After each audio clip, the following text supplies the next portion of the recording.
Assalamualaikum warahmatullahi wabarakatuh. Alhamdulillahirabbil alamin. Qala Allahu ta'ala fi kitabihil karim. A'udzubillahi minasyaitonir rajim. Bismillahirrahmanirrahim. Laqad khalaqnal insana fi ahsani taqwim, tsumma radadnahu asfala safilin ilal ladzina amanu wa 'amilus shalihat. Wassalatu wassalamu ala nabiyyina Muhammadin wa ala alihi wa ashabihi wa ummatihi ajmain. Sahabat sekalian, alhamdulillah kita bisa berjumpa lagi dalam program Jejak Langkah episode yang ke-38. Kita akan melakukan kajian yang menarik, mengangkat tema terkait dengan sejarah asal-usul bahasa Arab yang digunakan sebagai bahasa Al-Quran dan proses penulisannya. Dikarenakan kita masih melihat banyak pertanyaan di sekitar kita terkait dengan proses penulisan Al-Quran yang dianggap kontroversial. Dan kemudian dikaitkan dengan keotentikan kitab suci umat Islam itu. Di bagian yang lain lagi kemudian dikaitkan dengan nabi yang ummi yang sudah kita bahas di episode yang lain atau di program yang lain, yaitu dari Cangkir Tasawuf Modern. Kita sudah membahas 2 episode di sana terkait dengan nabi yang ummi karena menjadi pembahasan yang kontroversial juga. Silahkan mengikuti di Cangkir Tasawuf terkait dengan keummian nabi itu. Hari ini kita akan melakukan kajian untuk melacak jejak sejarah asal-usul dari bahasa Arab sebagai bahasa Al-Quran itu. Bagaimana ceritanya ribuan tahun yang lalu, dari mana asal-usulnya, dan kemudian kenapa bisa menjadi bahasa Arab yang dijadikan sebagai bahasa Al-Quran, dan poin pentingnya kemudian bagaimana proses penulisan dari bahasa Al-Quran itu. Sebagaimana biasa di dalam program Jejak Langkah ini kita akan mengambil 2 sumber yang otoritatif. Yang pertama berbasis dari informasi kitab suci dari dalam Al-Quran Al-Karim. Dan yang kedua kita akan melacak jejak-jejak sejarah terkait dengan munculnya bahasa itu. Kita mulai dari surat Asy-Syu'ara ayat 192 sampai 195. Wa innahu latanzilu rabbil alamin nazala bihir ruhul amin ala qalbika litakuna minal munzirin bilisanin arabiyyin mubin. Dan sesungguhnya Al-Quran ini benar-benar diturunkan oleh Tuhan semesta alam. Dia dibawa turun oleh Ar-Ruhul Amin, yaitu Jibril, ke dalam hatimu Muhammad, agar kamu menjadi salah seorang di antara orang-orang yang memberi peringatan dengan bahasa Arab yang jelas. Ayat ini memberikan 3 informasi penting kepada kita. Yang pertama, bahwa Al-Quran ini diturunkan oleh Allah dari Tuhan semesta alam melalui malaikat Jibril yang langsung dimasukkan ke dalam jiwa, ke dalam hati beliau. Yang kedua, ayat ini memberikan gambaran bahwa wahyu itu diturunkan melalui lisan Nabi. Jadi diwahyukan secara lisan, bukan tertulis. Di ayat yang berbeda lagi digambarkan bahwa memang Al-Quran ini tidak diturunkan dalam bentuk kitab, lembaran-lembaran yang ada tulisannya dan seterusnya, melainkan diwahyukan kepada Nabi sebagai bahasa lisan. Yang ketiga digambarkan bahwa bahasa yang dipakai adalah bahasa Arab yang jelas, yang terang. Ini menarik karena terkait dengan beberapa fakta dan pertanyaan-pertanyaan di lapangan, ya, bahkan juga di dalam forum kita. Terkait dengan tema kajian kita kali ini, maka kita mengambil 2 bagian dari informasi di dalam ayat ini. Yang pertama bahwa wahyu ini diturunkan tidak dalam bentuk tulisan, tidak dalam bentuk kitab, melainkan dalam bentuk lisan. Dan yang kedua, ternyata digambarkan memang ini menggunakan bahasa Arab yang terang, yaitu bahasa dari kaumnya Nabi Muhammad. Di mana ini kita sudah jelaskan di episode yang berbeda ya dari Cangkir Tasawuf, silahkan diikuti di sana, bahwa bahasa lisan itu menjadi bahasa utama dari kalangan atau kaumnya Nabi Muhammad pada waktu itu.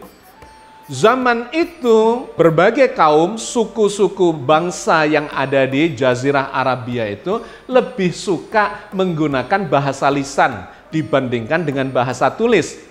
Meskipun beberapa orang di antara mereka, tidak banyak, itu menguasai bahasa tulis. Tetapi yang menjadi tradisi dari masyarakat Arab pada waktu itu, khususnya yang ada di kota Makkah, dan lebih khusus lagi adalah di kaumnya Nabi Muhammad, itu adalah bahasa lisan. Dan bahasa lisannya menggunakan bahasa Arab. Nah, ternyata Arab yang dipilih pun itu bukan Arab yang amiyah, ya, karena ada banyak bahasa slang di setiap suku yang berbeda-beda. Yang dipakai adalah bahasa Arab yang paling tradisional, yang badui, yang diturunkan oleh generasi-generasi sebelumnya yang mendirikan kota Mekah dan menjadi nenek moyang dari suku-suku yang asli dari penduduk kota Makkah itu. Sehingga nanti kita akan melihat bahwa bahasa yang digunakan oleh Al-Quran ini yang disebut sebagai bahasa fusha itu berbeda dengan bahasa-bahasa amiyah yang ada di sekitarnya bahkan sampai sekarang. Yang digunakan sebagai bahasa resmi adalah bahasa fusha, bukan bahasa amiyah itu. Sahabat sekalian, terkait dengan penurunan wahyu secara lisan, itu dijelaskan dalam sejumlah ayat yang lainnya. Di antaranya difirmankan Allah dalam surat Al-Qiyamah ayat 16 sampai 19. Digambarkan di sana bahwa proses pewahyuan itu adalah proses lisan, di mana Nabi Muhammad didikte oleh malaikat Jibril. Didiktekan, kemudian ditirukan. Sehingga ini merupakan satu gambaran yang sangat jelas bahwa wahyu Al-Quran memang tidak turun dalam bentuk tulisan, melainkan dalam bentuk lisan. La tuharrik bihi lisanaka lita'jala bih. Inna alaina jam'ahu wa qur'anah. Fa idza qara'nahu fattabi' qur'anah. Summa inna alaina bayanah. Janganlah kamu gerakkan lidahmu untuk membaca Al-Quran karena hendak cepat-cepat menguasainya. Sesungguhnya atas tanggungan kamilah menghimpunkannya dan membuatmu pandai membacanya. Apabila kami telah selesai membacakannya, maka ikuti bacaannya itu. Kemudian sesungguhnya atas tanggungan kamilah penjelasannya. Ayat ini dengan sangat gamblang menggambarkan bahwa proses pewahyuan itu terjadi secara lisan, menggerakkan lidah, menirukan bacaan yang diwahyukan oleh malaikat Jibril, tidak boleh cepat-cepat menirukannya, sehingga diulang-ulang dan kemudian dimasukkan ke dalam jiwa beliau. Kata Al-Quran atau kata ayat ini, atas tanggungan kamilah, atas tanggungan Allah lah menghimpunkannya, sehingga beliau bisa dan pandai membacanya serta memahami penjelasan kandungan isinya. Oke, sahabat sekalian, jadi dengan sangat gamblang Al-Quran memberikan gambaran informasi terkait dengan proses pewahyuan secara lisan itu. Nah, maka kemudian kita mencoba melacak sejarahnya. Bagaimana catatan sejarah terkait dengan penggunaan bahasa Arab itu untuk menjadi bahasa Al-Quran. Dan bagaimana kemudian mekanisme proses munculnya tulisan dari bahasa lisan menjadi bahasa tulisan, menjadi Alkitab itu. Ternyata sangat menarik, catatan sejarah memberikan gambaran kepada kita evolusi dari munculnya bahasa-bahasa di dunia, khususnya di kawasan Timur Tengah itu, dari bahasa lisan sampai menjadi bahasa tulisan. Sesungguhnya sejarah tentang munculnya bahasa itu sudah muncul ribuan tahun sebelum Masehi. Tidak ada catatan yang jelas, yang otentik terkait kapan persisnya munculnya bahasa itu. Ada yang mengatakan belasan ribu tahun yang lalu, ada yang mengatakan puluhan ribu tahun yang lalu. Tetapi yang tercatat oleh sejarah adalah bahasa yang kemudian memunculkan atau memiliki format atau sistem tulisan. Di mana catatan sejarah menunjukkan bahwa bahasa yang bisa dituliskan, diekspresikan dalam bentuk tulisan, itu muncul di kawasan Mesopotamia, dari bangsa Sumeria. kemudian muncul Babilonia, ya pokoknya bangsa-bangsa di sekitar Mesopotamia, yaitu di kawasan Irak sana. Antara sungai Efrat dan sungai Tigris, itu bermunculan bangsa-bangsa yang memiliki peradaban maju dan kemudian mereka memiliki sistem tulisan. Sistem tulisan yang paling tua adalah yang disebut sebagai cuneiform atau huruf paku. Ini ditemukan di kawasan Mesopotamia, itu diantaranya digunakan oleh bangsa Sumeria dan Babilonia dan bangsa Akkadia, sehingga dikenal sebagai bahasa Akkadia. Itu dalam sejarah tercatat terjadi sekitar 4.000-3.000 tahun sebelum Masehi. Banyak prasastinya atau banyak artefak-artefak sebagai bukti sejarahnya. Di antaranya yang sangat terkenal adalah yang disebut sebagai perpustakaan Ashurbanipal. Yang ini bisa kita saksikan di British Museum di Inggris, di London.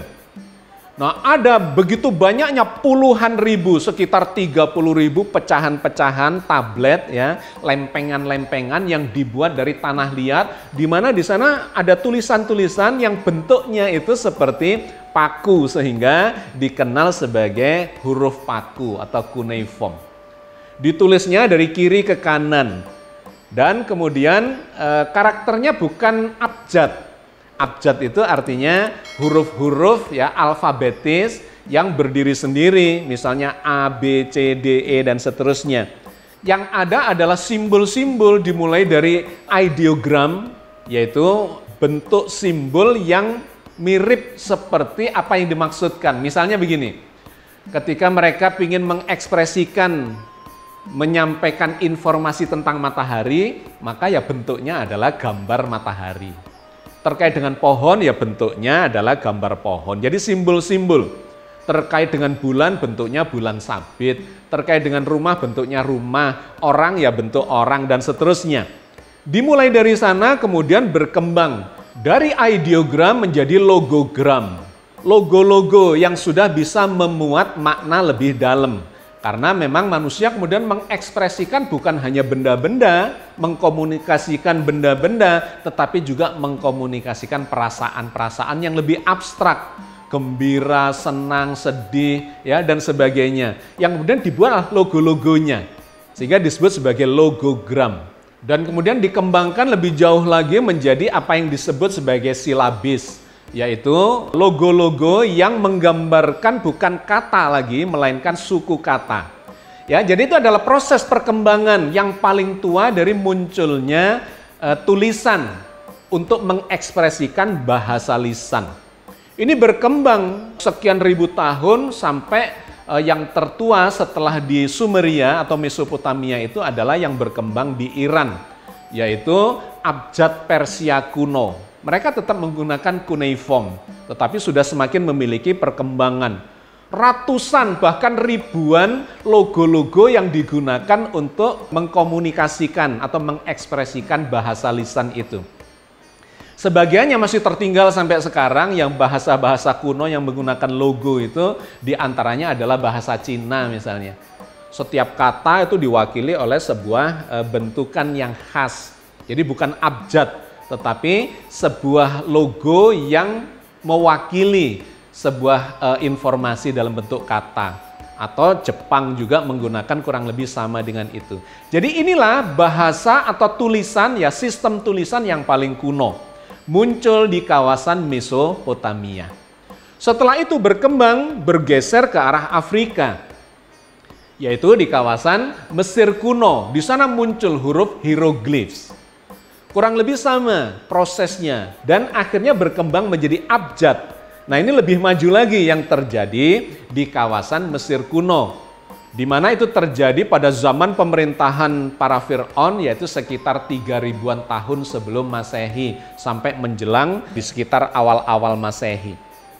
Huruf hieroglifs itu menggunakan perpaduan antara logogram dengan abjad. Jadi ini berkembang lebih maju dibandingkan cuneiform. Misalnya ada lambang-lambang atau logo-logo yang bergambar bisa manusia, bisa binatang, burung, ya, matahari, bulan, dan sebagainya. Tapi kemudian ditambahi dengan huruf-huruf, ya, konsonan. Misalnya digambarkan untuk menggambarkan keindahan. Selain ada logo ya tentang keindahan, itu ditambahkan ada tulisan yang berbentuk abjad. Misalnya NFR. Tidak ada vokalnya, tidak ada bunyi vokalnya, melainkan hanya dalam bentuk konsonan saja. NFR. Bisa dibaca never, misalnya Nefertiti, Nefertari, Snefru gitu ya. Itu dituliskannya dalam bentuk konsonan. Nah, gabungan antara logo-logo, gambar-gambar dengan huruf-huruf yang berbentuk konsonan itu dipakai di sebelum Masehi di kawasan Mesir kuno itu.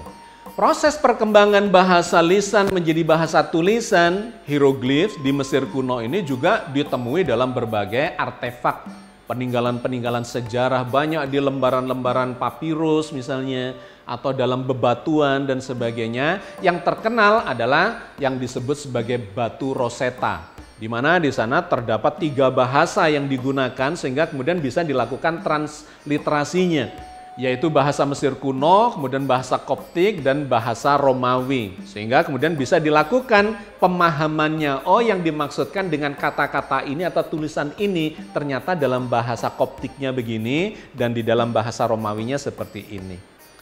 Nah, itu menjadi jejak sejarah proses dari bahasa lisan menjadi bahasa tulis. Kemudian ini berkembang lagi, menyebarlah dari sini menuju ke arah Sinai. Di sana kemudian ditemukan jejak-jejak sejarah berikutnya yang lebih mengarah kepada penulisan dalam bentuk abjad.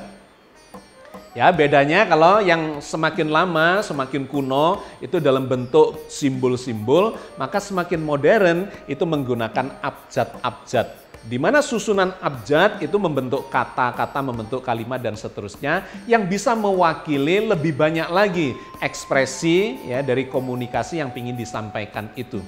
Di kawasan Sinai ini ditemukan puluhan ya, sekitar 40 artefak yang menggunakan tulisan yang berbeda. Sudah lebih maju dibandingkan dengan huruf hieroglifs yang masih mengandung simbol-simbol. Proto Sinai ini memiliki abjad-abjad. Yang gabungan abjad itu kemudian membentuk kata dan seterusnya, dan ini menjadi cikal bakal bagi munculnya abjad modern. Proto Sinai ini dianggap sebagai leluhurnya bahasa tulis di abad modern ini. Dari sanalah kemudian diturunkan secara langsung tulisan-tulisan di kawasan Mediterania itu. Di pesisir Laut Tengah, Laut Mediterania, muncullah bahasa Yunani, bahasa Romawi atau bahasa Latin, bahasa Ibrani, dan sampai kemudian nanti memunculkan bahasa Arab yang sekarang kita kenal. Semua cikal bakalnya itu adalah dari bahasa Proto Sinai ini. Dikenal juga sebagai bahasa Proto Kan'an karena berada di kawasan Kan'an, yang kemudian berkembang menjadi bahasa atau abjad Venesia yang mewakili berbagai macam abjad-abjad yang tadi saya sebutkan di Yunani, di Romawi, Ibrani, Suryani, ya, bahasa Aram, dan kemudian bahasa Arabik. Nah, di kawasan Syam atau di kawasan Kan'an atau disebut juga kawasan Mediterania ini terjadilah pematangan bahasa tulis itu menjadi abjad-abjad dalam bentuk konsonan-konsonan. Jumlahnya ada 22 huruf. Yang nanti ini akan berkembang ada menjadi 26, menjadi 28 dan seterusnya. Tetapi semuanya itu bermula dari sini. Sehingga disebut sebagai leluhur dari abjad atau sistem penulisan abjad modern. Salah satunya yang masih banyak catatannya adalah yang disebut sebagai bahasa Suryani. Yang digunakan selama berabad-abad termasuk digunakan untuk menulis terjemahan dari kitab Injil ya di Syria. Yang sampai abad 14 itu masih digunakan, meskipun sekarang tidak digunakan lagi. Nah, bahasa Suryani ini adalah perpaduan atau pertengahan dari bahasa Ibrani dan bahasa Arab yang dikenal sekarang. Ini kemudian nanti akan memunculkan ya menjadi cikal bakal munculnya bahasa Arab. Dari bahasa Suryani ini dan kemudian berbagai bahasa yang berproses di sekitar Laut Mediterania itu kemudian turun ke bawah menjadi bahasa Arab Nabatean. Nah, bahasa Arab Nabatean inilah bahasa yang muncul atau dipakai menjelang lahirnya Nabi Muhammad Sallallahu Alaihi Wasallam. Jejak-jejak sejarahnya banyak ditemukan di kawasan Yordania, di Petra, ya, Yordania, termasuk di bagian selatan, di Yaman. Yang kita sudah bahas ini di episode Cangkir Tasawuf yang lalu, bahwa ada Raja Abraha yang berkuasa pada waktu sebelum lahirnya Nabi Muhammad itu. Sampai terjadi penyerangan ke Ka'bah yang dikenal sebagai Tahun Gajah, dikarenakan waktu itu terjadi penyerangannya adalah menggunakan pasukan gajah.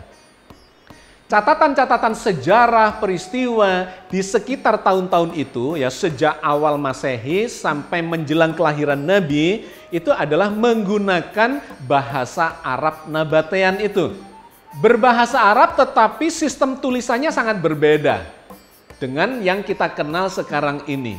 Terdiri dari 22 huruf iya, tidak memiliki vokal iya. Ditulis dari sebelah kanan ke kiri seperti yang kita kenal pada tulisan bahasa Arab sekarang iya. Tetapi bentuknya sangat berbeda. Hanya sebagian kecil saja dari bentuk abjad atau tulisan Arab Nabatian itu yang sama dengan apa yang kita kenal sekarang.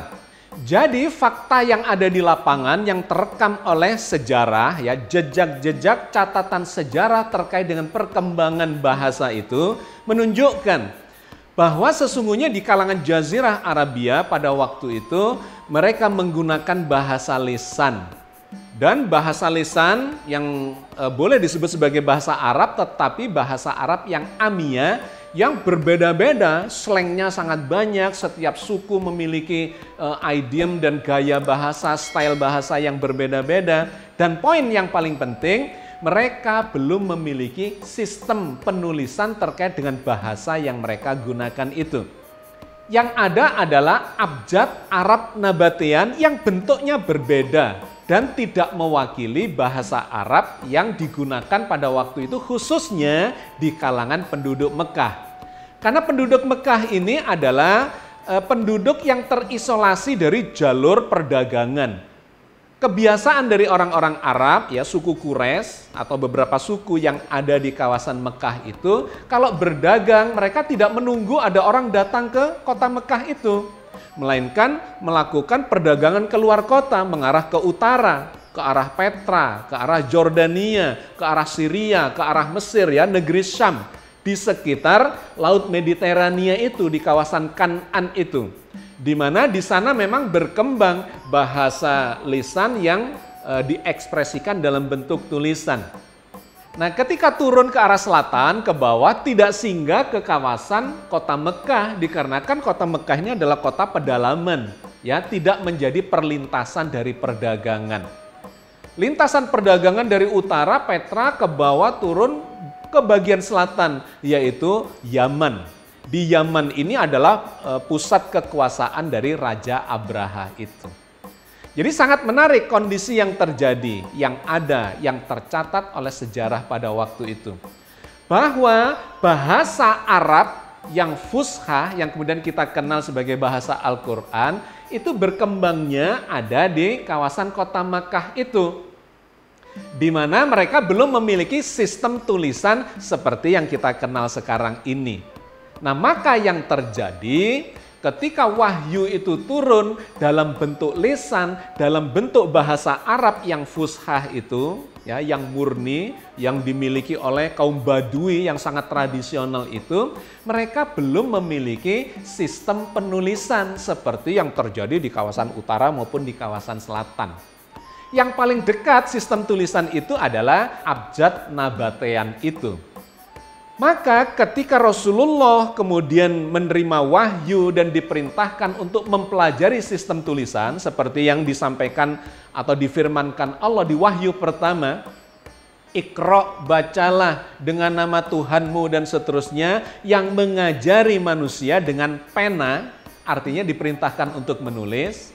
Maka Rasulullah mengambil sistem penulisannya itu mengadaptasi dari tulisan Arab Nabatean. Diadaptasi dengan bimbingan malaikat Jibril. Rasulullah itu menciptakan sistem tulisan. Cara bacanya begini, seperti yang diwahyukan oleh malaikat Jibril. Dan bentuk tulisannya adalah begini, seperti yang diperintahkan kepada sahabat-sahabat yang waktu itu sudah bisa menulis dengan menggunakan sistem penulisan Arab Nabatean itu.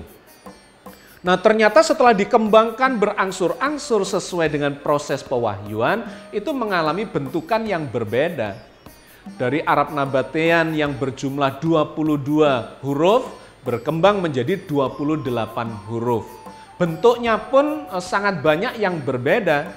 Di dalam sistem penulisan bahasa Arab yang Al-Quran ini, itu banyak bentukan ya khot atau bentukan huruf yang sama. Misalnya antara ba dengan ta dengan sa, hanya beda titiknya. Ini sama sekali berbeda dengan yang ada di Arab Nabatean itu.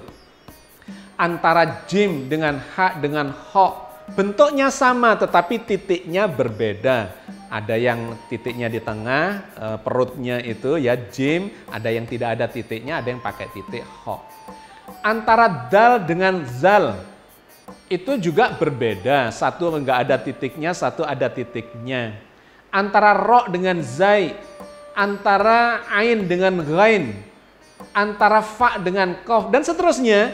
Terjadi proses adaptasi dari abjad Nabatean yang jumlahnya 22 huruf itu diadaptasi menjadi tulisan hijaiyah ya, yang kemudian digunakan untuk menuliskan, mengekspresikan wahyu Al-Quran yang diwahyukan, diturunkan secara lisan dari malaikat Jibril kepada Nabi Muhammad Sallallahu Alaihi Wasallam.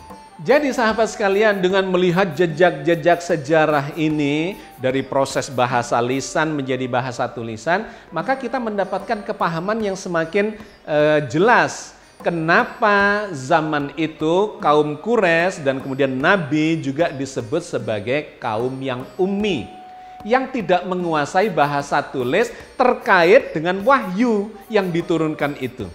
Yang ada adalah sistem tulisan yang berbeda dari bahasa Arab itu. Nah, Al-Quran menggambarkan wahyu diturunkan dalam bahasa Arab yang jelas, supaya ini berbeda dengan wahyu-wahyu yang disampaikan sebelumnya dalam bahasa Ibrani misalnya terkait dengan Taurat dan Injil itu. Karena itu Al-Quran menyebut Nabi Muhammad dan kaumnya itu sebagai nabi yang ummi, yang tidak intens di dalam mengikuti perkembangan dari proses bahasa lisan menjadi bahasa tulis itu. Mereka tidak menguasainya. Sehingga ketika disuruh membaca terkait dengan pewahyuan itu oleh malaikat Jibril, Nabi mengatakan bahwa aku tidak bisa membaca. Dan kemudian diajarilah oleh malaikat Jibril melalui pewahyuan itu. Karena itu dalam sejumlah surat itu dimulai dengan huruf-huruf. Alif, lam, mim, alif, lam, ro, toha, yasin, dan seterusnya. Yang itu sesungguhnya memberikan pelajaran kepada Rasulullah untuk menciptakan sistem tulisan yang tersendiri untuk mengekspresikan bahasa wahyu dalam bentuk bahasa lisan menjadi bahasa tulisan, yaitu Alkitab, Al-Quran, Al-Karim. Nah, disinilah kemudian muncul proses itu sampai menjadi tulisan yang kita kenal sebagai tulisan yang digunakan di dalam Al-Quran Al-Karim itu. Allah berfirman terkait dengan itu dalam surat Al-Ankabut ayat 48. Wa ma kunta tatlu min qablihi min kitabin wa la takhutuhu bi yaminika idzal lartabal mubtilun. Dan kamu tidak pernah membaca sebelumnya sesuatu kitab pun, dan kamu tidak pernah menulis sesuatu kitab dengan tangan kananmu. Andai kata kamu pernah membaca dan menulis, benar-benar ragulah orang-orang yang mengingkarimu. Sahabat sekalian, saya kira kita cukupkan kajian kita sampai di sini ya, menambahi apa yang telah kita bahas sebelumnya di dalam program Cangkir Tasawuf terkait dengan keummian Nabi Muhammad SAW. Di program Jejak Langkah ini kita telah menyaksikan, mendapatkan bukti-bukti proses perubahan dari bahasa lisan menjadi bahasa tulisan yang berkembang selama ribuan tahun itu. Di antaranya kemudian yang terjadi pada Rasulullah dan kaumnya ketika beliau menerima wahyu dalam bentuk lisan dan kemudian belum ada sistem tulisannya dan kemudian melakukan adaptasi terkait dengan sistem penulisan yang sudah ada menjadi tulisan yang kita kenal sebagai tulisan dari kitab suci kita Al-Quran Al-Karim yang mulia itu. Mudah-mudahan Allah senantiasa membimbing kita di atas jalan yang diridhoinya. Assalamualaikum warahmatullahi wabarakatuh.